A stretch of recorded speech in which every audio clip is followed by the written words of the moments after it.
afternoon. Welcome to this webinar. My name is Junie Lau. I'm the Director for APAC for WAN-IFRA. It's my pleasure now to bring to you this session, which is all about writing winning news product proposals. We're joined today by participants from 50 companies, 20 countries, and also a special shout out to the 11 participants of the Google News Initiative FutureLeaders program, which is a back to work program for media professionals who have taken a career break and are now returning to the industry. This is a 2-month program on career leadership and skills development. So welcome everyone to this session. And our trainer today is, of course, Paula Fray. She has worked in media for more than 3 decades as a journalist, an editor, a trainer, and a media manager. She was also the first female editor for the Saturday Star in South Africa. She's currently the founder and CEO of frayintermedia, which is a Pan-African media training organization, which she founded in 2005. And it's trained dozens, thousands of journalists, media leaders, civil society organizations, government officials, and corporate leaders over the many years. Paula is also, of course, a former Nieman Fellow at Harvard University and a former member of the Nieman Foundation Advisory Board at Harvard. So Paula, now over to you. Thank you very, very much, Junie, and welcome everyone. The idea that even in the best, the most innovative product ideas really don't go very far if, in fact, you don't have supporters, champions, buy-in, but most importantly, funding. And so the issue really is, how do you write a product proposal that gets you buy-in internally and, if necessary, can get you buy-in from an external audience and external funder. And the reality, in order to achieve that, you really do need a compelling argument. You need to be able to convince the person that you're addressing your proposal to that your proposed product idea is really going to appeal to your audience and serve their needs, achieve really the business goals of the organization that you work with, and of course be so critically financially sustainable. So you can see right away that having an innovative product idea is just not enough. It really means that you have an understanding of the context in which you are bringing the product to bear, that you are able to define that the problem that you're trying to solve, and be able to actually explain that in a way that whoever is funding you or endorsing you or really kind of giving the sign off within your organization is able to relate to it and able to understand it. So when we're looking at that, it also means that you're able to show that you can make the connection between editorial, audience, business, technology, and strategy, and so all of these things need to be able to come through and really support your efforts in order to meet the needs as much as possible. So I wanted to actually start today's session with a kind of very clear definition of what we mean by product, and particularly from a media environment, what we mean by product. And I found at the WAN-IFRA Digital Media Europe conference last year, Anita Zelina, the Director of Innovation and Leadership, gave this definition of product that I find incredibly useful for today's session, because it really serves to highlight what are the key things that we need to be able to answer now, right? And Anita really defined product as a function is a function at the intersection of editorial, technology, and business that actively ensures that all products and services a media organization creates addresses user needs, provides an excellent user experience, and advances the overarching business strategy. So we're not simply producing product for the sake of product. It actually services it addresses real user needs, it provides an excellent user experience, and it advances the overarching business strategy.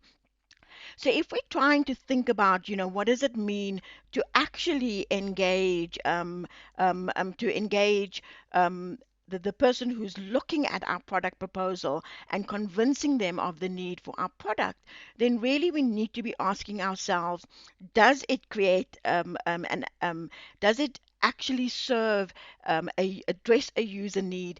Does it provide an excellent user experience? And if I'm doing an internal proposal, does it actually advance our business strategy? We're not, if you want your proposal to be successful, then you really need to recognize that we are not simply creating product for the sake of product. We really are creating product to advance business strategy, to serve a user need, and to really provide an excellent user experience.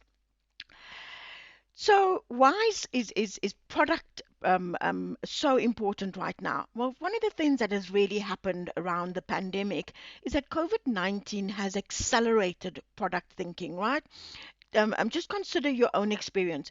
Consider your own website right now, or consider the websites that you go to quite regularly in terms of getting a sense of the news and how you've been experiencing the news and interacting with the news. I mean, one of the issues that really is very clear is that COVID-19 has accelerated product thinking. We've seen a rise in the number of news products that fulfill a niche.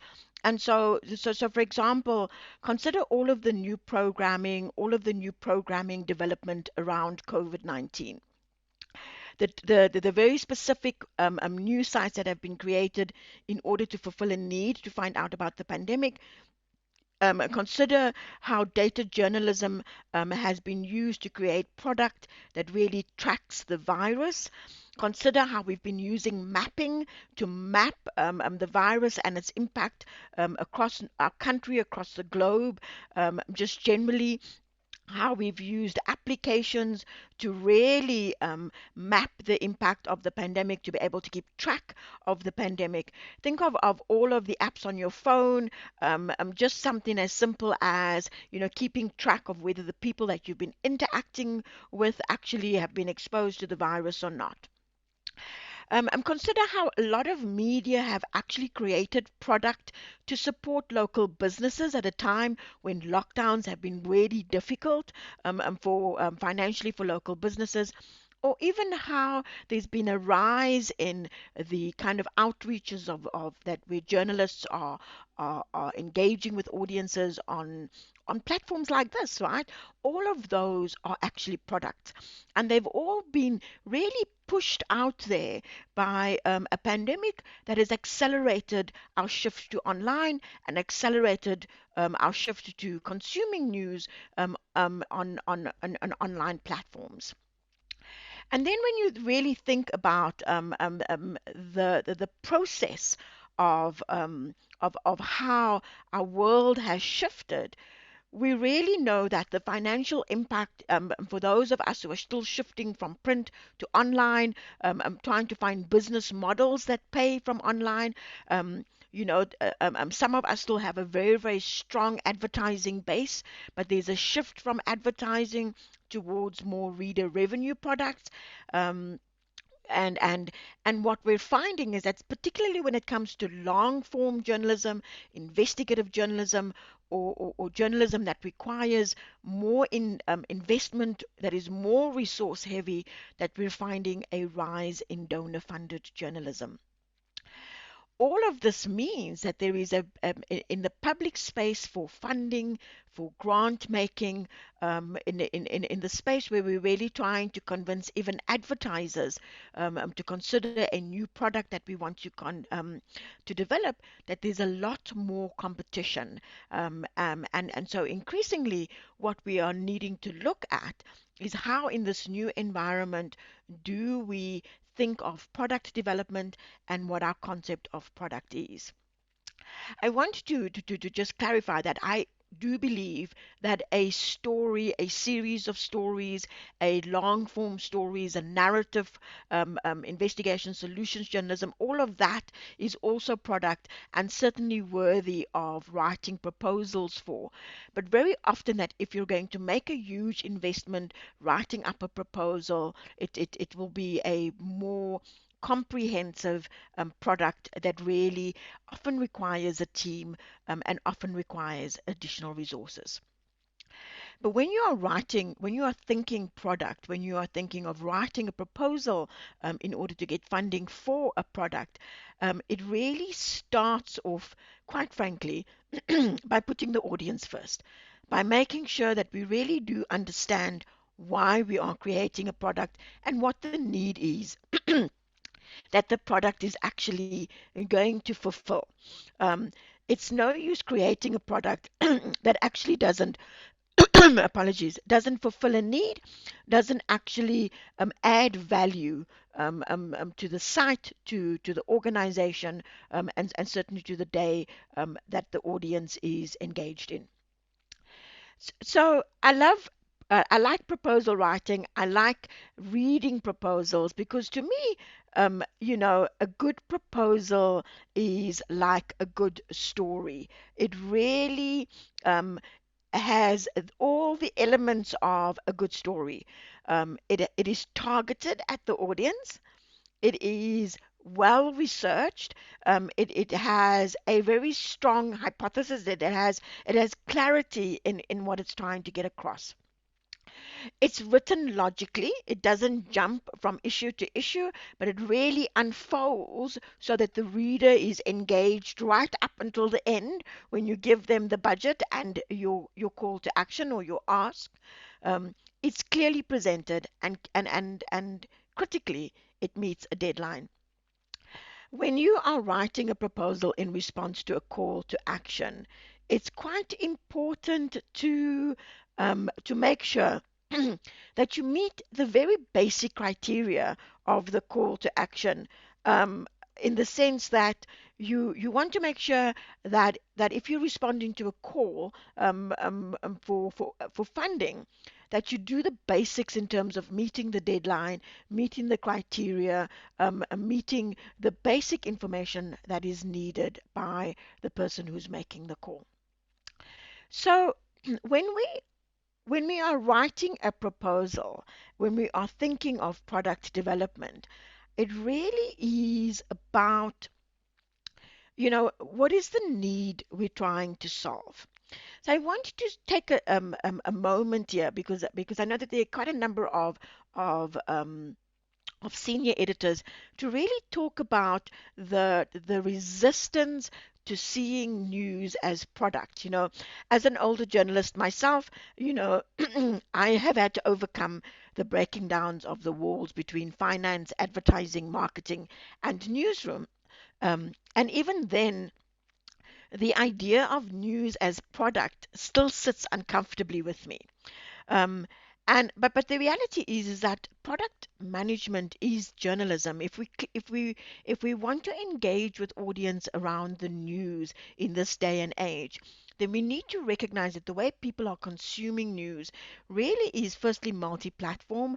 But it's also we are consuming news in a very interactive way. We want to be a lot more engaged than simply recipients of news information. And so when we are thinking in terms of what the news product, very often that engagement needs to be in a way that is that adds value to my day. But also, if we want news to be sustainable, we really do need to understand how we monetize the news product as much as possible. So, so when we're looking at a news product, we really are looking at something much more.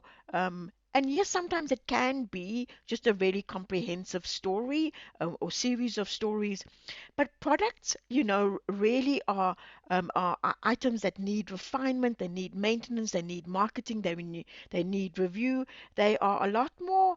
Um, um, defined. They have a life cycle, and so really you need to think of it in terms of a more longer term engagement with the development of that product, etc. If, like me, you think that journalists just need to write the story and forget about everything else, then it really is a bit of a wake up call when you need to think that we need to think broader in terms of our work. It really isn't enough to be able to just simply write a newsletter. We need to understand how to build it. We need to understand how to analyze its impact. We need to understand how to distribute it. We need to be able to understand how to analyze audience engagement. And so for that, we really need tools. We need to understand the digital environment, and we need to be able to use and understand the analytics. So our stories are no longer simply published, they're customized, they're marketed, they're measured. Technology has given us an ability to take our stories and the products we produce from our stories to new audiences and have them engage our stories in different ways. And I think it's quite important that you're asking yourself, what is the problem that you're trying to solve for your audience? It's really is the end user. At the end of the day, what you want to be able to show is that strategically you have an understanding of the engagement around the audience, and then you want to say what is the problem. What are the problems that the user has. How am I going to solve it? What value am I going to add to it? How am I going to make it easy for the user to be able to engage with the product? What will its impact be, and then how will I actually measure that? So really, when we're thinking of our journalistic product, it can be something as simple as a newsletter to something more complex like an app that focuses on deep dive content. It can be virtual reality, it can be augmented reality product, it can even just be, a thematic look for sponsored content. But at the end of the day, it's really about what is the problem you're trying to solve for the audience and what value that we're going to really need, and what value we're going to add for that. And so all of this, if you're doing a product proposal internally, really kind of starts with the organization's strategy itself, right?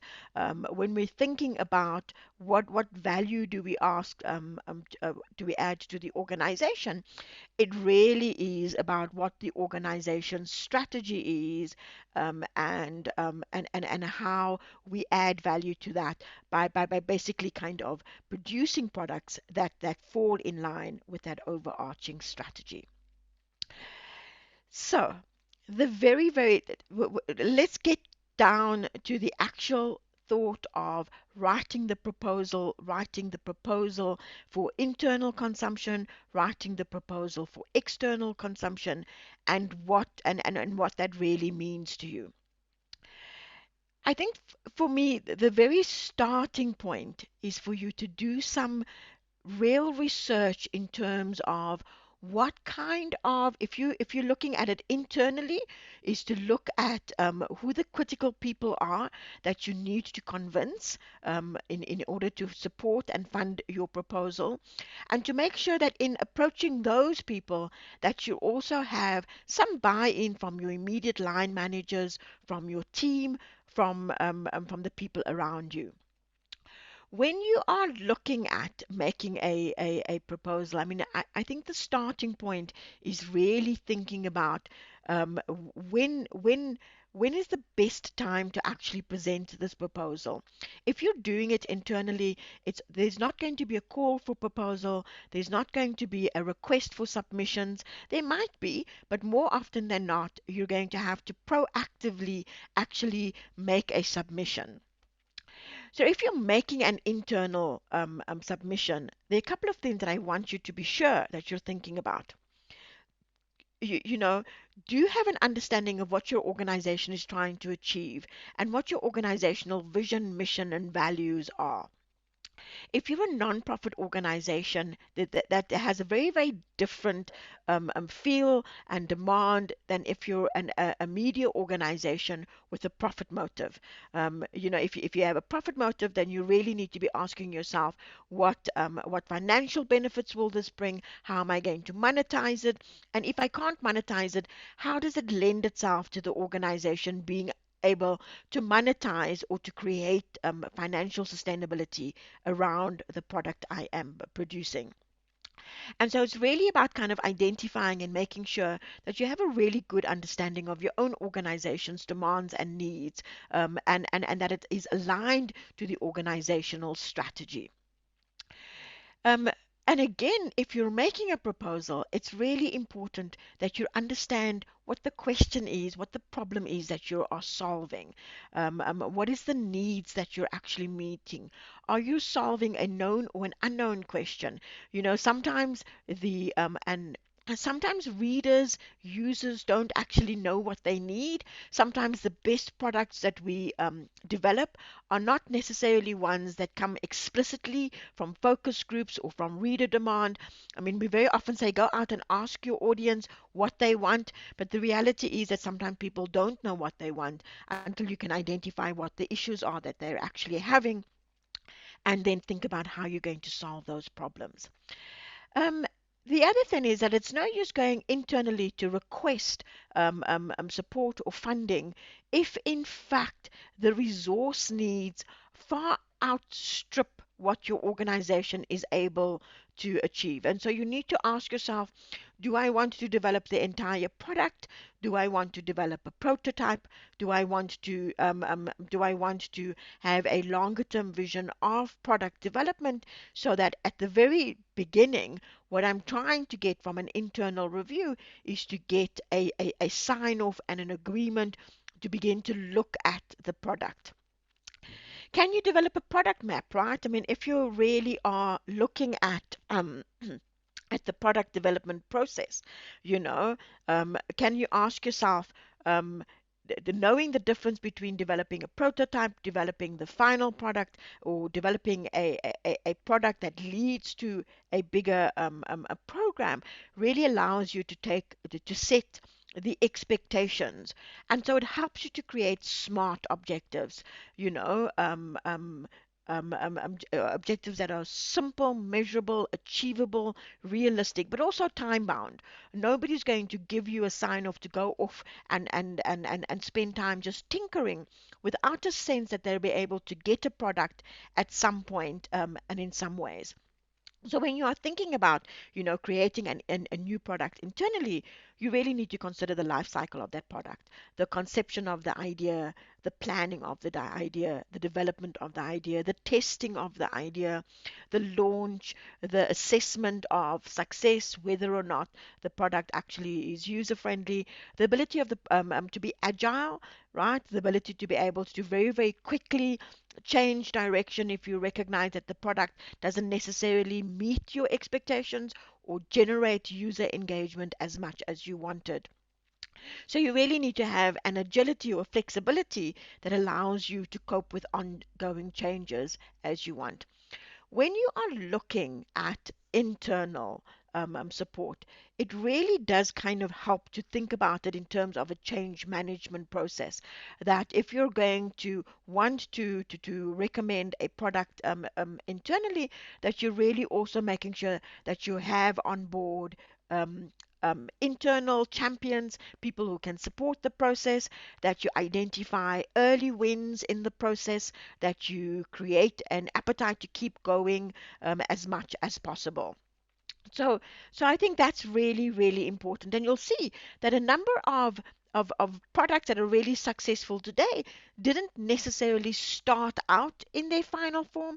In fact, more often than not, really successful products arrive at their successful iteration through a process of change, through a process of ongoing evaluation, assessment, changing, so that you have iterative changes until you get to the product that really begins to generate either the user engagement that you want or the income that you're really looking for. And sometimes organizational culture doesn't lend itself to innovation, and so you also need to be thinking about that when you are making a punt for internal support for product development. But I really want to focus on external product proposal writing, because more often than not, being able to engage potential advertisers, potential funders, whether they are corporate or donor related, is really, really critical. So I want to say that if you are going to an external supporter, an external funder, that you need to recognize that your proposal is probably one of hundreds, possibly even thousands of submissions. If you're responding to a global call, the numbers of people who respond are incredibly high. And so the very, very first thing that happens in trying to reduce the large numbers of applications into something that is a lot more viable in order to check is to start a process of eliminating those who weren't careful enough to make sure that they actually met all the requirements, that they have submitted all the required documents, that they have in fact done everything that they were supposed to do. If you're late, you're not going to be considered. If your documentation is incomplete, you're not going to be considered. If your documentation or if your actual proposal is inadequate in the sense that it doesn't cover all of the questions, you're out in that initial phase. So when you are making a submission in a call for proposal, the very, very first thing you need to make sure is that if you've gone through the process of actually writing up a proposal, make sure that you submit all your documentation, whether it includes a confirmation of your company registration, whether it includes support from your editor for the product development. All of those things in that initial review is critical. And I can assure you that very often, particularly with global calls or regional calls, that a substantial number of people are or proposals are eliminated at this very first step. And in that substantial number are a number of people who possibly could have been considered, had really strong submissions, but just failed to make deadline or to upload all the documentation required or to fill out every single question. So it seems like it's self-evident, but this is a very, very fundamental step in writing a winning proposal, is to make sure that your submission really meets the requirements, etc.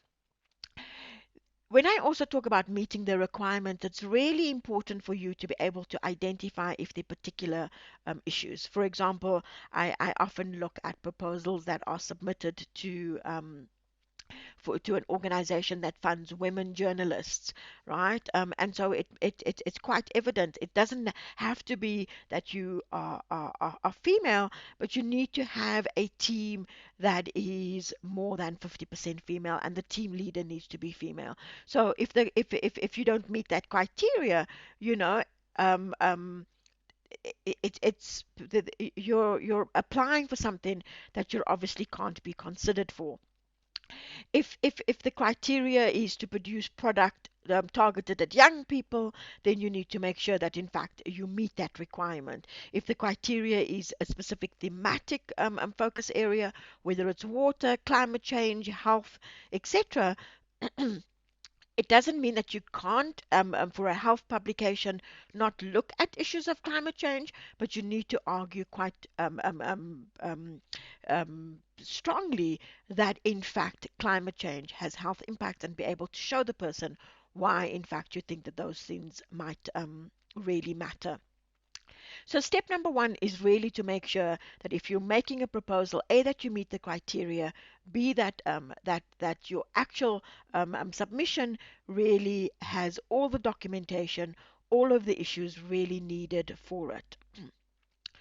When you are looking at the proposal, methodology, documentation, as I've just noted, is really important. but also make sure that there aren't specific submission processes that you need to be looking at. And so you really are need to be taking note of the deadline, the eligibility. Just in terms of deadline, sometimes there's a process before you actually do your proposal. You are asked to by a certain date to send a note to indicate that you are interested in the proposal. There might be a deadline for asking questions related to the proposal. There might be a deadline to submit documentation ahead of submitting the proposal. Please make sure that you read very, very carefully all of the notes related to the proposal submission, so that you don't get to the deadline for the proposal submission to realize that you were actually supposed to send a separate letter 2 weeks earlier to indicate that you were in fact interested. Do make sure that you meet regional criteria, that you meet focus criteria. Make sure that you know who you are supposed to make the submission. Or sometimes you have to upload all of the documentation, but you also have to deliver via courier the printed documentation. And when that happens, it might mean that you actually need to send your courier your documentation well ahead of time. And then, of course, you need to make sure that the product that you're actually proposing is within the scope of the project. So now we get to the actual writing. And again, I go back to that very one of those first slides that I was showing you, that, a good proposal is like a good story. You understand who you are writing it for, you understand the language you need to do, you understand what they really want to do. And every donor has their own mandate, their own KPIs, the own thing that they are being measured at. And you need to understand that if my proposal is going to be successful, I must meet their needs. But there's a third person here, and that person is the audience. And so you also need to be able to argue from a news point of view what the problem is that you are addressing, what the need is for the audience that you are producing a product for, that you are addressing. And so think of it as a triangle of needs. You have to serve the need of your organization. You're serving the needs of your organization by serving the needs of your audience. But there's and the third person whose needs you are already looking at is the person who's actually funding you. What are their needs? And so when you are writing or you're preparing your proposal, you need to be thinking of that. What is the need? What is the problem I'm addressing? And in addressing this problem for the audience, how am I meeting the need of my organization, and how am I meeting the need of the potential donor? Sometimes there is a long lead process. The donor makes it quite clear how the process unfolds.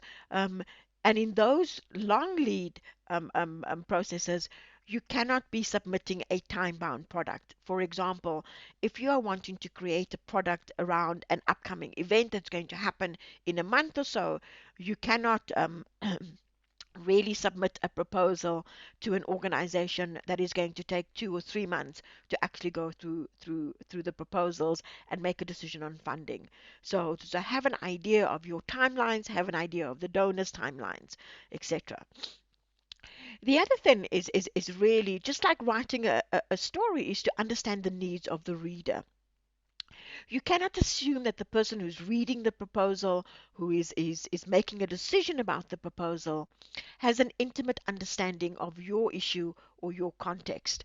And so it's a really good idea in your proposals to be able to describe very briefly your media's context, as well as the context in which your media, your publication, your program, etc., is operating, because it adds value and it adds understanding to the person who's considering the proposal in terms of what the value of your product actually would be, rather than assuming that they will have an understanding immediately. So when you align the proposed idea to the donor budget, that's the next step, right? If the budget Some donors will tell you that they will give up to $10,000, up to $100,000, up to $200,000. Some donors are not looking for small product development things. They're looking for big product development budget. So we're looking at $200,000 or sometimes up to $1 million and over a number of years. And so you need to make sure that your idea, your product idea, is really aligned to the donor budget. It's no use asking a donor who's offering 10,000 rand for piloting of new product for 1 million rand in order to produce the entire product. It's but by the same idea, right? It's no use asking a donor who's offering 200,000 for product development, asking them for $10,000 in order to do a once-off product. Really have a look at what the donor is willing to give, and if you can scale up, include the scaling up in your product in your request. But if it is a small budget, then scale down and actually develop a prototype or develop an initial pilot. Really think about the restrictions of your product, right? I mean, can you complete the story or the product within the necessary time frame of the donor? Are there language requirements? Are there specific outcomes that the donor wants? Are there specific ways of is the donor has the donor already identified how they will measure the success or not of your product? So really, it take a moment to think about whether you have a really clear understanding of what needs to be done, the fullness of your product development process.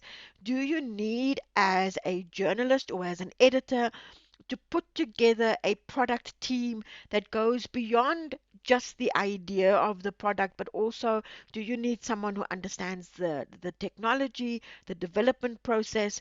Do you need somebody who understands how the distribution system, all of that, yes, you have an idea for a product. Yes, you have an idea of the story you want to tell. But if you're going for product funding, do you need to create a team? Do you need to have a better understanding of the entire technological process in order to ensure that your proposal itself meets the need of the funder?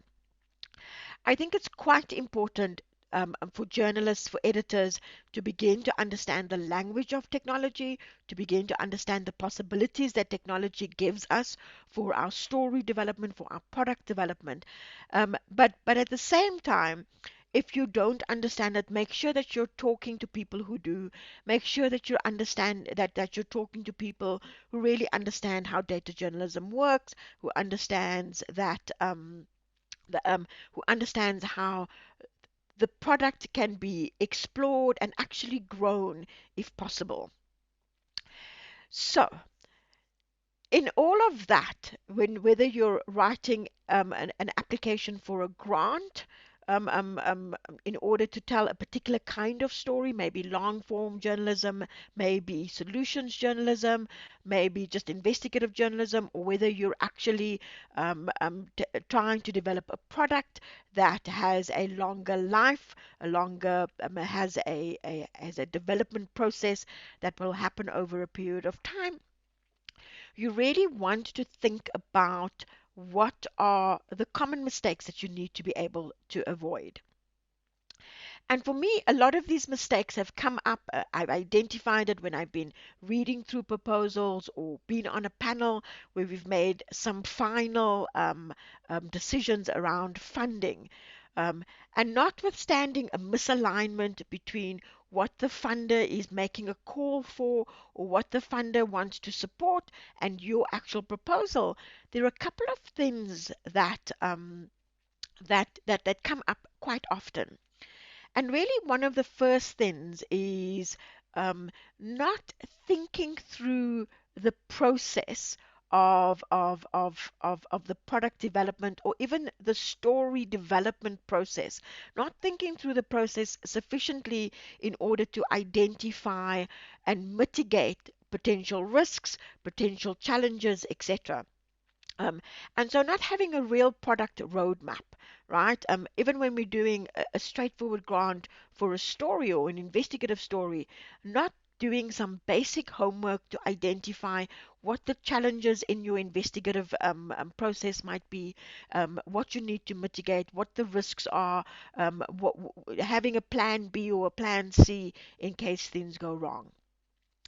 The other mistake really is to kind of be stuck on the traditional definition of product, and so to not really fully understand news as product. The fact that some of the ways we tell our story, some of the ways we share news information is much more than simply a text-driven story.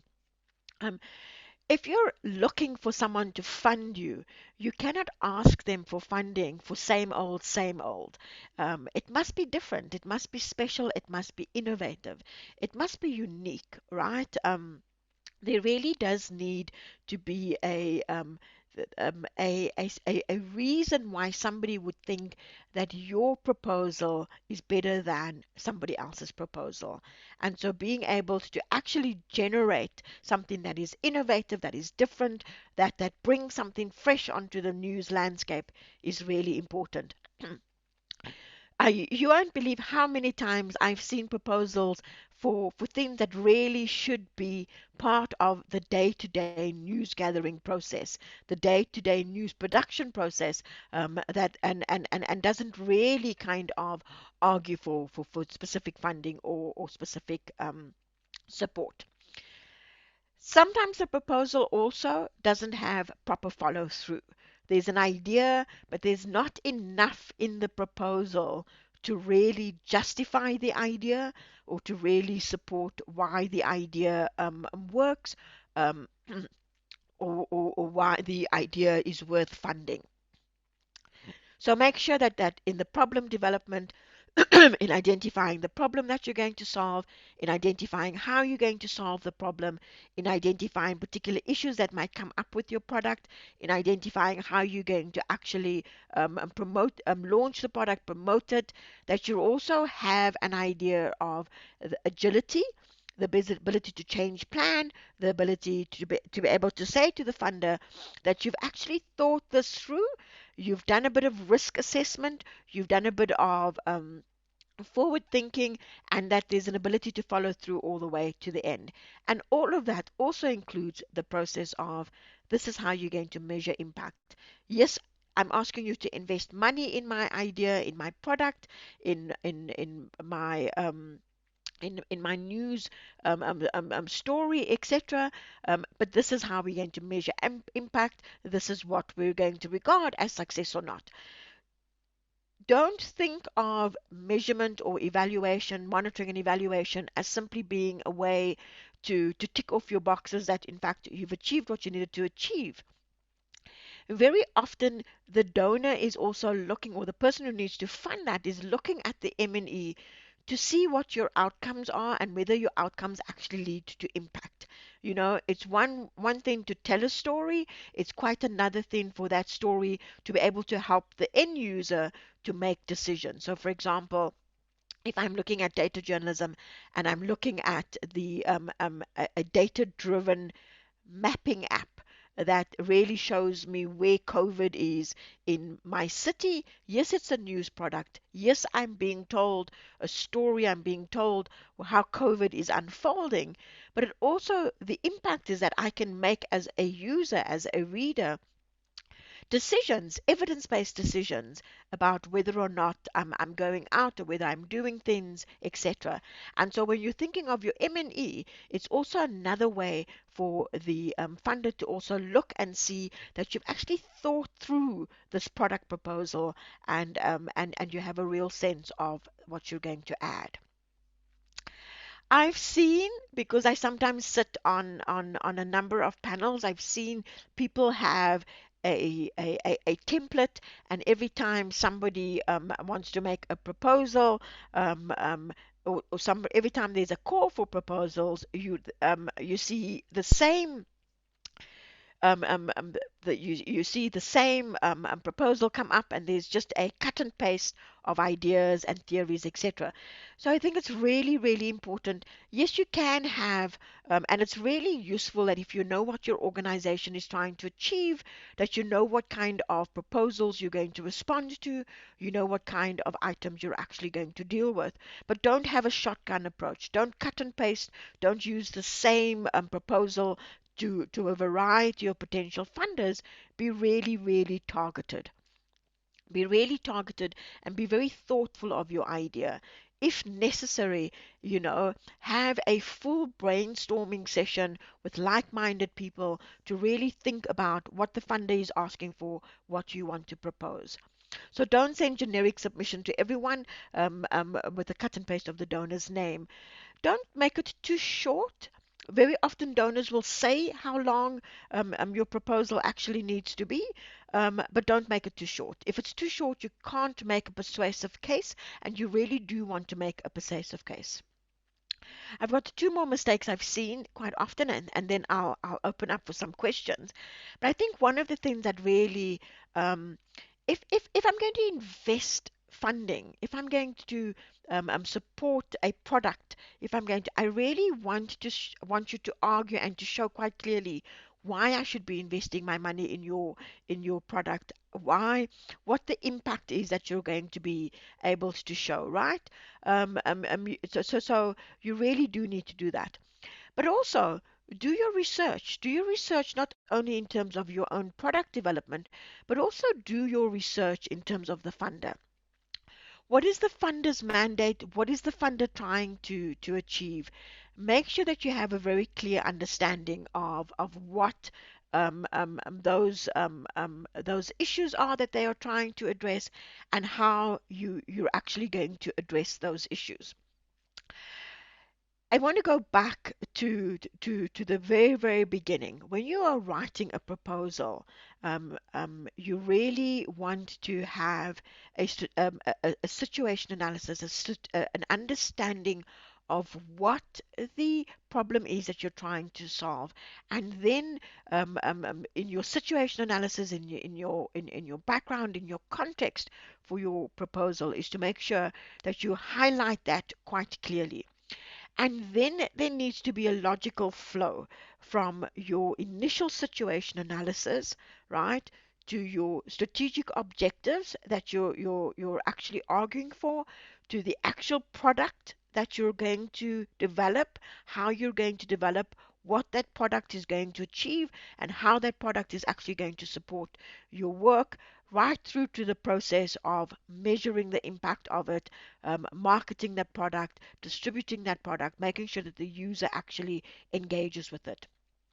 It is a logical flow from the problem to the product development to the product launch to engaging with the users, etc. All of that unfolds in a very, very logical way. And it's quite critical that when you're thinking of it, you'll make sure that the person who's reading it doesn't have to have any prior knowledge, but actually is able to engage on the issue, and that you're giving them all the information that they actually need in order to make a decision on whether or not to fund your project. So I'm going to pause there just for a minute. And I'm going to answer a couple of stories. Um, a couple of questions. The first question is from Anonymous, who writes that as freelancers, we may pitch story ideas and get a story commission. So not always sponsored content, but feature stories, news analysis, etc. However, we don't have access to data analytics like the number of reads, the shares, the reader comments, etc. I've asked for feedback so I can know the reader profiles and what attracts them, but no response. So, I mean, that's a really, really good good question, right? Um, and I'm surprised actually that a media wouldn't tell you who's engaging with the story and how they're engaging with the story.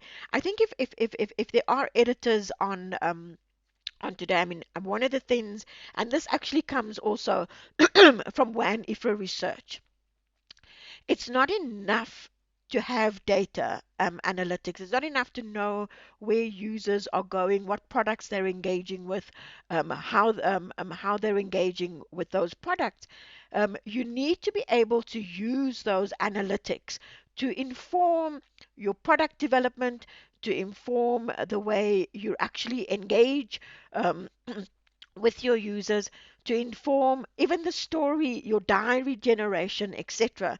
And so, if you've got writers working with you, it's really quite important that they get a sense of feedback from their previous work in terms of how users have, how your audience has engaged with those stories, etc. If you can't get the user analytics from the website itself, do also look at the user analytics from your own social media engagement. If you're writing stories, it's a really good idea to also, or if you're producing a product, whether it is an investigation, whether it is an infographic, an interactive infographic, whether you yourself are producing a newsletter, etc., you know, do begin to look at the interaction on different platforms towards it. So have a look, for example, if you've written a story or if you've produced a story, look at how people have interacted with that story on social media platforms, whether it's on Twitter, Instagram, Facebook. Look at the feedback that users have actually given you in order to be able to think about how you're going to engage that. One of the things that I also wanted to really recommend is that very often that and we've spent a lot of time really talking about the process of responding or writing the proposal in response either to a call for proposals or for an internal need to find supporters for your product. But I also want to really suggest that in the research process that you also look and actively engage with what kind of calls are out there. I mean, very often we apply for the same um, um, calls or the same um, um, request for proposals over and over again. But one of the things that I would really want to challenge you is to kind of look broader. It's very often the support for media product development isn't explicitly expressed as media product development.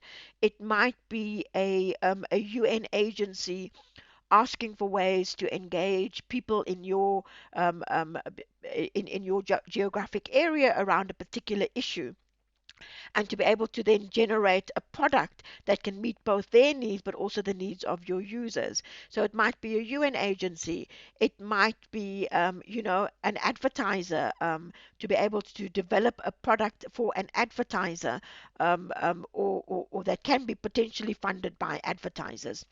It's about understanding, it's about working with your advertising team to identify where the advertisers are, what the advertiser needs are, and to see what the interaction between an advertiser and an editorial product might be, right? And then to create a product that might meet the needs of the advertiser, and then to propose to the advertiser from a point of view that is very strategic and it's focused to say, this is your need, this is the product that we are recommending for your need, and this is why we think that and this is why we think it's necessary.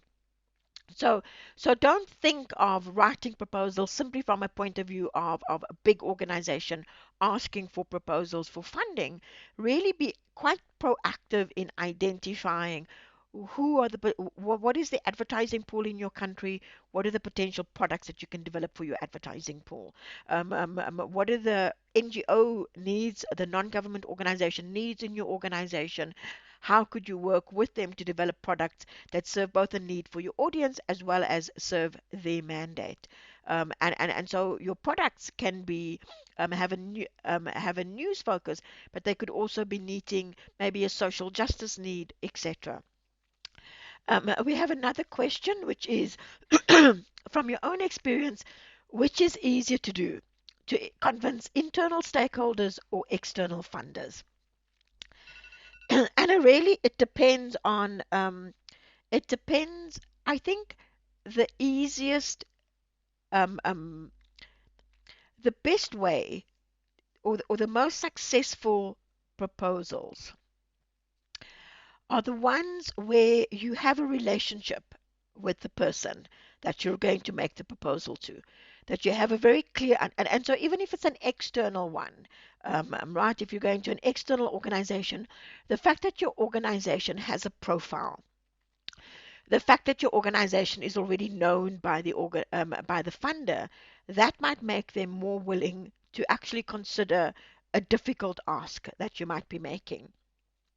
If you're making an internal proposal, it might be really worth finding an internal ambassador who can make the proposal on your behalf, who has a relationship with the person who needs to say yay or nay.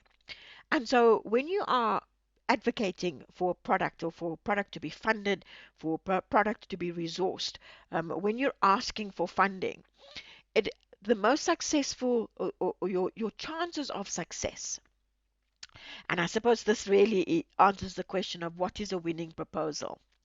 Your chances of success are heightened when you can clearly show how your proposal or your proposed product meets not only the needs of your organization and your audience, but also meets the need of the funder. Where you can show that your product um, adds real value onto the news landscape, and at the same time gives the funder the the the things that they need in order to say we've met our mandate.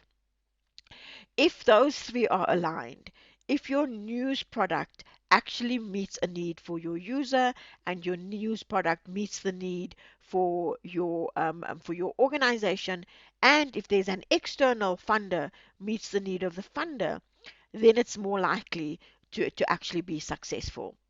Sometimes your product does, but your proposal doesn't articulate that. And because your proposal doesn't articulate that, it doesn't actually, it isn't successful.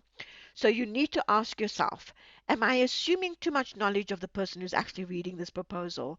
Or have I clearly articulated that the proposal meets the need um, of all three of us? And so I'm going to pause there and hand over to Junie. I see there are no more questions. And Junie, I think that perhaps I can hand back to you. Happy to take more questions if there are.